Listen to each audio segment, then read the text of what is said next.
په دې حساب باندې تر هغه وخته پورې چې د امریکایانو په دریځ کې د مقاومت په مقابل یو څه نرمش و اعتدال رامنځته شوي نه وي،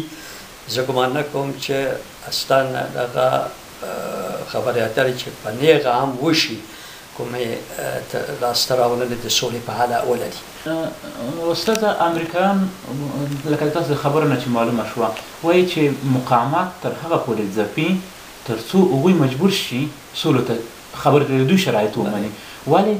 کله چې دغه عیني حالت ته کتل کېږي مقاومت پیاوړی کېږي ورځ تر بلې؟ بله، دغه خبره خو تقریبا لس کاله کېږي چې امریکایان په تکرار ویلي، اما هماغسې چې تاسې په خپل سوال کې ویلي، نه تنها مقاومت نه دی کمزوری شوی بلکې د مقاومت د نفوذ و پراختیا د افغانستان په ټولو سیمو کې مخصوصا په شمالي سیمو کې په ډاګه لیدل کېږي. نو په دې حساب دغه جنګي ستراتیژي چې امریکایان پر مخ بوځي اساسا د مطلق ناکامي سره مخ دی او باید امریکایان د افغانستان واقعیتونو ته ځان تسلیم کړي او په خپل دریځ کې یو څه بدلون راوړي. د برطانیې لومړي وزیر ډیویډ کامرون وویل چې د 2015 کال په اخرو کې به خپل ټول پوځونه له افغانستان څخه باسي. دوی وویل چې که افغانستان اردو پیاوړی کېږي، پولیس پیاوړی کېږي که نه کېږي، موږ به خپل پوځونه باسو. دغه خبره به د امریکا دپاره څنګه وي؟ د دې دپاره یو اخطار غوندې اعلامیه ده چې انګریزان البته په دودیزه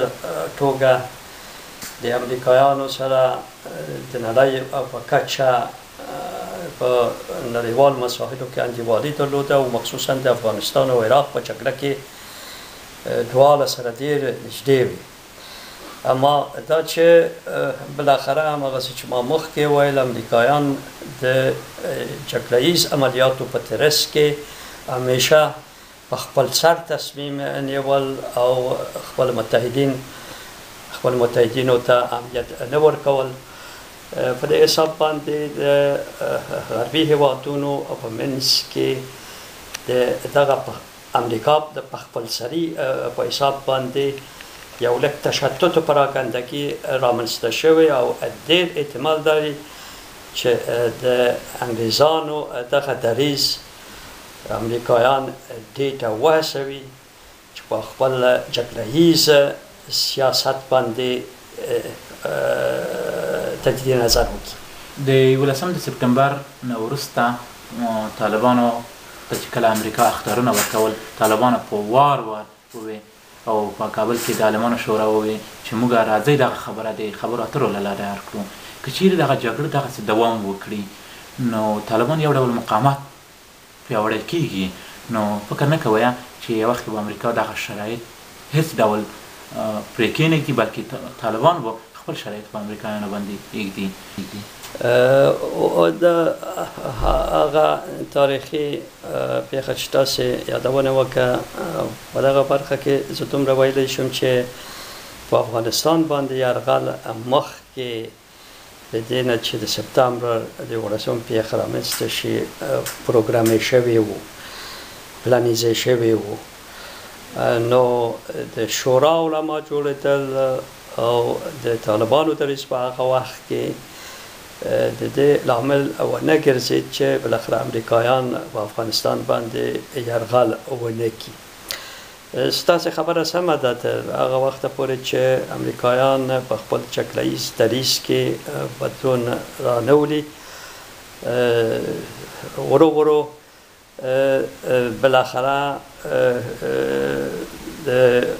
مقاومت د پیاوړتیا په حساب باندې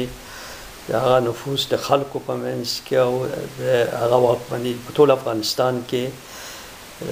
مخصوصا په هغه سیمو چې پښتانه میخته دی د دې لامل ګرځي چې بالاخره امریکا او غربي هېوادونه د یو انجام شوی عمل په وړاندې قرار ولري او هغه انجام شوی اول د اسلامي امارت بیا را ژوندی کول دی. بالاخره د دې لپاره چې ډېر امکان لري وسلوال اوسنی مقاومت خپل اړیکې چې په دودیزه توګه د القاعده او د بنسټپالې رادیکالې ډلې سره تعین شوې لا زیاتې پیاوړې شي